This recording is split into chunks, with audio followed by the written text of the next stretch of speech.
ভাটানগরের সরস্বতী পুজোতে এসে একটা রীতিমতো সেই দুর্গা পুজোর একটা ইমেজ সেটা কিন্তু পাচ্ছি।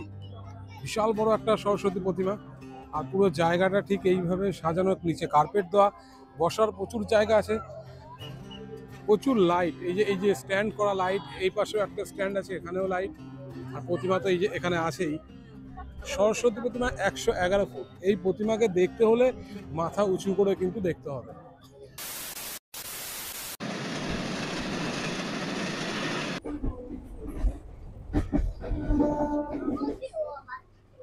নুঙ্গি স্টেশন কিন্তু ঢুকছে এবার।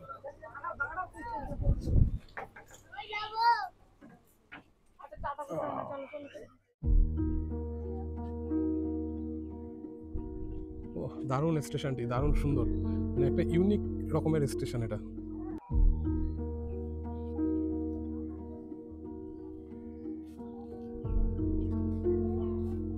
ফাইনালি কিন্তু আমি পৌঁছে গেলাম নুঙ্গি স্টেশনে, এবং এই নুঙ্গি স্টেশনে আসার একটাই কারণ তোমরা জানো, যে 111 ফুটের একটা সরস্বতী ঠাকুর এখানে তৈরি হয়েছে, যেটা বলা হচ্ছে যে বিশ্বের মধ্যে বৃহত্তম হয়ে যাবে সেই প্রতিমা। তো সেটাকে দেখার জন্য এবং তোমাদেরকেও দেখানোর জন্যই চলে এসেছি। এটা নুঙ্গি স্টেশন। আর এদিকে আসতে গেলে তোমাদের যেভাবে আসতে হবে একটু বলে দিই। শিয়ালদার থেকে সাউথ সেকশন বজবজ লোকাল তোমাদের ধরতে হবে। বজবজ লোকাল ধরে চলে আসতে হবে নুঙ্গি স্টেশনে। অর্থাৎ মোটামুটি 22 কিলোমিটার রাস্তা এবং টোটাল 10টা স্টেশন তোমাদের কিন্তু পার করতে হবে। বজবজের ঠিক আগের স্টেশনটাই হলো এই নুঙ্গি স্টেশন। তো এখান থেকে সোজা চলে যাব এই দিকে, অর্থাৎ শিয়ালদা যেদিকে ঠিক সেই দিকটার মুখে গিয়ে ওখান থেকেই কিন্তু জাস্ট হাঁটা পথে পৌঁছে যাবো সেই মাঠে। তো চলো দেখতে থাকো, এবং অবশ্যই শেয়ার করে দিও বন্ধুরা।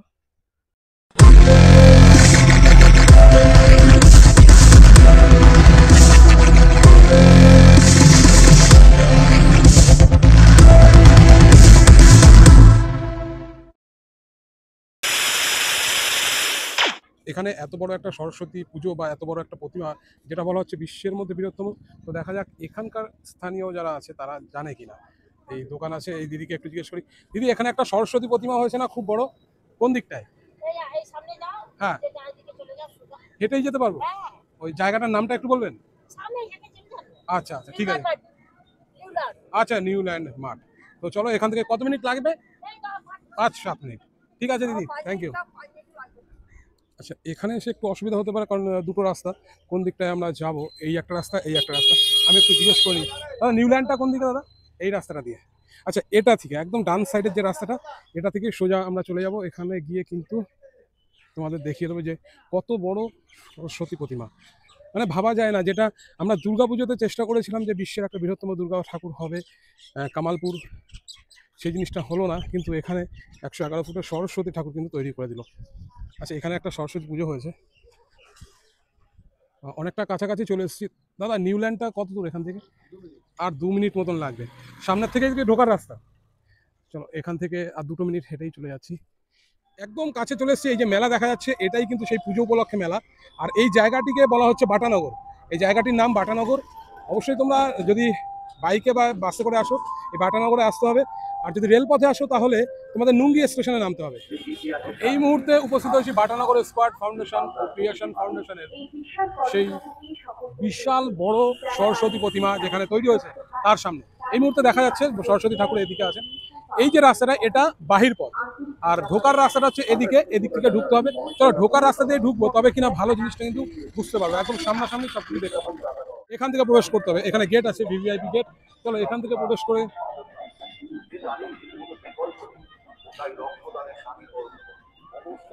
সাইড থেকে কিন্তু মাথা দেখা যাচ্ছে।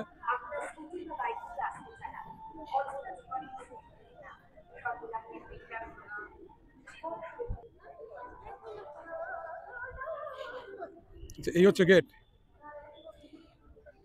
এখান থেকেই প্রবেশ করছি। আচ্ছা, এই হচ্ছে টোটাল 111 ফুটের প্রতিমা। আচ্ছা, এই ফ্রন্ট একটু দেখিয়ে দিই। সামনের যে জায়গাটা আছে, অনেকটা খোলামেলা জায়গা। রাত্রিবেলায় ভীষণ সুন্দর লাগবে, প্রচুর লাইট আছে। এবং সাইডটা একটু দেখিয়ে দিই। সাইডের যে ওয়ালগুলো না, সেই পুরোনো দিনের সেই রকম একটা সুন্দর ছবি এখানে দেওয়া হয়েছে। এই পাশ থেকেও যদি দেখানো যায়, এই পাশ থেকেও ঠিক সেম ভাবে সাজানো হয়েছে ক্রিয়েশন ফাউন্ডেশন। পাটানগরের সরস্বতী পুজোতে এসে একটা রীতিমতো সেই দুর্গা পুজোর একটা ইমেজ সেটা কিন্তু পাচ্ছি।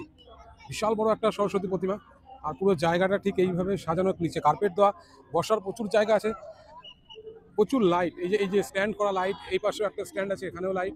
আর প্রতিমা তো এই যে এখানে আছেই। সরস্বতী প্রতিমা 111 ফুট। এই প্রতিমাকে দেখতে হলে মাথা উঁচু করে কিন্তু দেখতে হবে। পুরো প্রতিমার যে কাজ, দুর্দান্ত সুন্দর একটা কাজ, দারুণ সুন্দর। ভেতরে তো ঢুকবো, এই জায়গাটা একটু ঘুরিয়ে তোমাদের দেখিয়ে দিলাম। এই জায়গাটা, এই যে বসার সিট এবং সামনে বেশ কিছু জিনিস রাখা আছে। সরস্বতী মা যেহেতু বিদ্যার দেবী, তাই পুঁথিপত্র, বিদ্যা, এই ধরনের জিনিসগুলোকে কিন্তু এই সামনে রাখা আছে।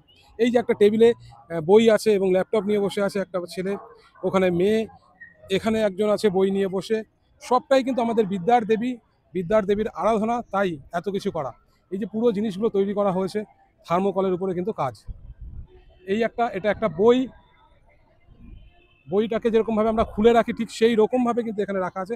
এই যে ফুল দিয়ে বেশ সুন্দর করে সাজানো আছে। আচ্ছা, এবার ওই পাশটায় যদি একটু চলে যাই, এখানেও দেখা যাচ্ছে সেই জিনিসটা আছে, বই নিয়ে আছে ছেলেটি, এবং আমাদের যে স্বরবর্ণ বাংলায় সেগুলো এখানে সুন্দর করে কিন্তু বাঁধিয়ে রাখা আছে, স্বরবর্ণ, ব্যঞ্জনবর্ণ, সেগুলো। এই এই সাইডগুলো দেখো, তাহলে বুঝতে হবে যে কতটা সুন্দর করে ফুটিয়ে তুলেছে। এবং এই জিনিসগুলো কিন্তু এই দিনের আলোতে যেরকম লাগছে, রাতের বেলায় এর অন্য রকম একটা অনুভূতি আসবে। লাইটের একটা এফেক্ট থাকবে। এই যে একটা গাছ, এটাও কিন্তু এই ফোম দিয়ে তৈরি করা। এই যে লাইটের একটা এফেক্ট, সেটা দেখতে হলে অবশ্যই কিন্তু তোমাদের সন্ধ্যের সময় আসতে হবে, তবে কিন্তু বুঝতে পারবে। এবার ভেতরের দিকে যাওয়া যাক, সামনের দিকে তোমাদেরকে দেখাই। প্রচুর কিন্তু খাটনির কাজ, প্রচুর অনেক দিনের পরিশ্রম এখানে জড়িয়ে আছে। আর এই যে লাইটগুলো আছে, এই লাইটগুলো কিন্তু রাত্রিবেলায় জ্বলবে। এই যে লাইটগুলো, এগুলো এখানে যে লাইট আছে সব কিন্তু রাত্রিবেলায় জ্বলবে। আর এখান থেকে প্রবেশ যদি করো, যা ঢুকছে সবাই ওদিক থেকে বেরিয়ে যাচ্ছে।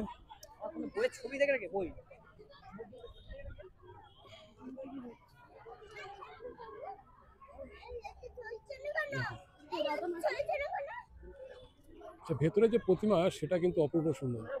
আর মুখশ্রীটা আমি একটু দেখাই, একদম যেন মানুষের মতন মুখ করা হয়েছে মায়ের। আমরা সিলিকনের ঠাকুর দেখেছি ঠিক সেই রকম আদলে তৈরি করা, কিন্তু মূর্তিটা মাটির, মুখটা ঠিক মানুষের মতন।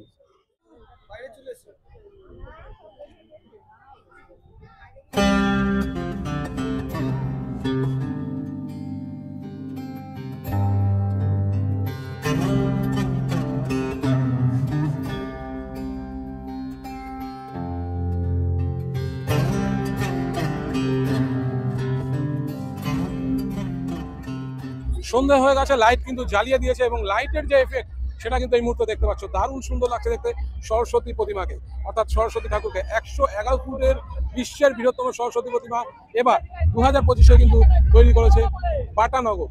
বাটানগর থেকে কিন্তু আমি তুলে ধরছি এই ভিডিওটি। দুর্দান্ত সুন্দর, এবং লাইট দেখতে পাচ্ছ, দুটো স্ট্যান্ড আছে লাইটের।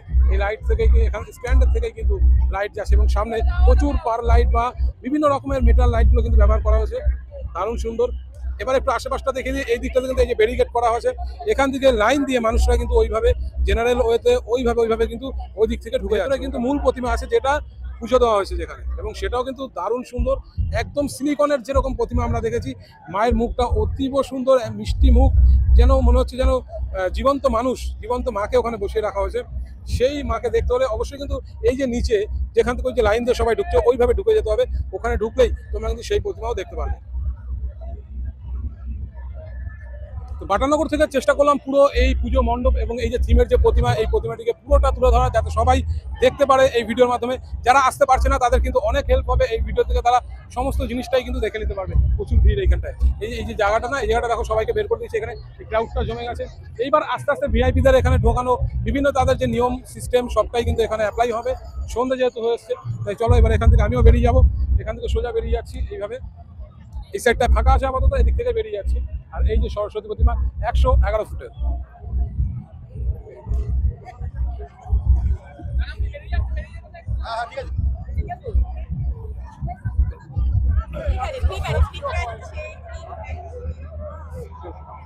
তো সত্যি একটা দারুণ জিনিস দেখলাম, কারণ সরস্বতী পুজো এত বড় করে হয় আমাদের পশ্চিমবঙ্গে, কি না হয়, তাই না? আমরা দুর্গা পুজো তো জানি বড় করেই হয়, কালী পুজো জানি, লক্ষ্মী পুজো কিন্তু আমি তোমাদের দেখিয়েছি বিশাল বড় করে দুর্গা পুজোর মতন করে। আর এবার সরস্বতী পুজো, এই হচ্ছে 111 ফুটের সরস্বতী ঠাকুর।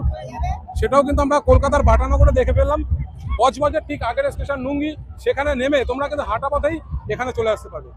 6 তারিখ পর্যন্ত থাকছে, তার মধ্যে এসো, তাহলে দেখতে পাবে। আর যদি তারপরে হয়ে যায় তাহলে তার দেখতে পারবে না। চলো আজকের মতো এখানে এই ব্লগটি শেষ করলাম। দেখা হচ্ছে পরের ভিডিওতে। সুস্থ থাকো সবাই, ভালো থাকো সবাই, বাই বাই।